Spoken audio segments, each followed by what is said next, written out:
Zombie से train खिंचवाकर बचे हुए लोगों को लूटना और फिर उनकी आंखें निकालकर अपने पालतू जानवरों को खिला देना। आसपास के इलाके में इसी खूंखार उजाड़ गैंग का खौफ है। डैरिल बस वहां से गुजर रहा था कि उसकी बाइक छीन ली गई। अगर वो तेजी से भागा ना होता तो शायद वही उसका काम तमाम हो जाता, पर चारों तरफ रेगिस्तान था और वह कहीं जा नहीं सकता था। खुशकिस्मती से वहां से कुछ लोकल लोगों की टीम गुजरी जिनके लीडर का नाम था मैटियो। उसने डैरिल को अपने साथ रखने का फैसला किया। नीचे जहां रोशनी जल रही थी वो उनका कैंप था। आधे घंटे बाद वे अपनी मंजिल पर पहुंच गए। वहां पहुंचते ही डैरिल थोड़ा सहम सा गया क्योंकि वहां हर कोई बहुत अजीब था। उनके जिस्म पर मांस के दाने उगे हुए थे। आखिर ये सब क्या था? कुछ लोगों का तो पूरा चेहरा ही उन दानों से भरा हुआ था। बस कुछ ही लोगों की थोड़ी बहुत साफ चमड़ी दिख रही थी। वे सभी इस नए अनजान शख्स को बड़ी हैरानी से देख रहे थे और जिस कस्बे में वे रहते थे उसे खंडहर कहना भी गलत नहीं होगा क्योंकि रात में ठीक से दिख नहीं रहा। आप दिन के नजारे का अंदाजा लगा सकते हैं। खैर, कहानी पर वापस आते हैं। अंदर की तरफ कुछ लोग आग के पास बैठे थे। उनके चेहरे पर कोई भाव नहीं थे और आंखें एकदम सुन्न थी। उन सब में अगर कोई नॉर्मल लग रही थी तो वो थी मैटियो की पोती। तभी एक औरत एक मटका उठाए हुए बाहर आई। डैरिल बहुत ही ज्यादा प्यासा था, इसलिए वो जल्दी से पानी पीना चाहता था। मैटियो ने इशारे से उसे शांत रहने को कहा कि वो इतनी जल्दबाजी ना करे। इसके बाद उस औरत ने एक चम्मच से पानी निकाला और एक कप में डाल दिया। तभी एक और औरत बाहर निकल कर आई। वो यहाँ इकलौती थी जिसके जिस्म पर वो दाने नहीं थे। उनके बीच क्या बात हो रही थी ये डैरिल को समझ नहीं आ रहा था। अमाया नाम की इस औरत ने सीधे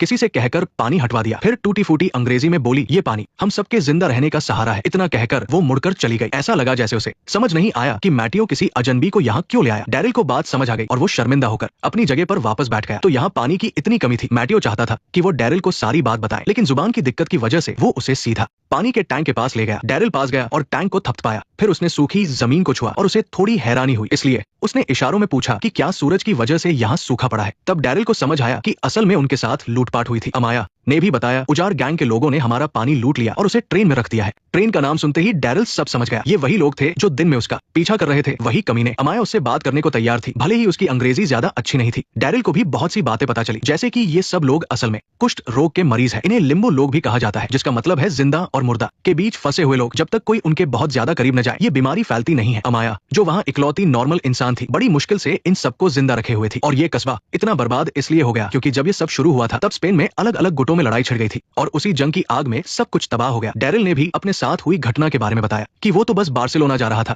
दोनों ने स्पेनिश में आपस में बात की और डेरियन से एक डील करने का फैसला किया। अगर वो उनका पानी वापस लाने में मदद करेगा तो बदले में वो उसे ये गाड़ी दे देंगे। हमारा पानी वापस लाओगे? 4-5 दिन हो गए, न पानी है न जिंदगी, कुछ भी नहीं है। क्या तुम हमारी मदद कर सकते हो? उस रात डेरियन सो नहीं सका। सच तो ये था कि वो चाहता तो आधी रात को चुपचाप गाड़ी चुरा कर ले जा सकता था, चाबियों के बिना भी, लेकिन इन सीधे साधे बेचारे लोगों को देखकर वो ऐसा नहीं कर पाया। माटियो की पोती भी पास में ही छिपकर उसे देख रही थी और उसकी आंखों में उम्मीद की एक लौ जल रही थी। फ्रांस से निकलने के बाद उसने सबसे बड़ी बात यही सीखी थी कि अब वो किसी के फटे में टांग नहीं अड़ाएगा। अजनबियों से कोई वास्ता नहीं होगा तो उनसे बिछड़ने का दर्द भी नहीं होगा, लेकिन इंसान अंदर से हमेशा एक कश्मकश में रहता है। शायद जितनी ज्यादा ताकत उतनी ही बड़ी जिम्मेदारी। इसीलिए अगली सुबह वो कमरे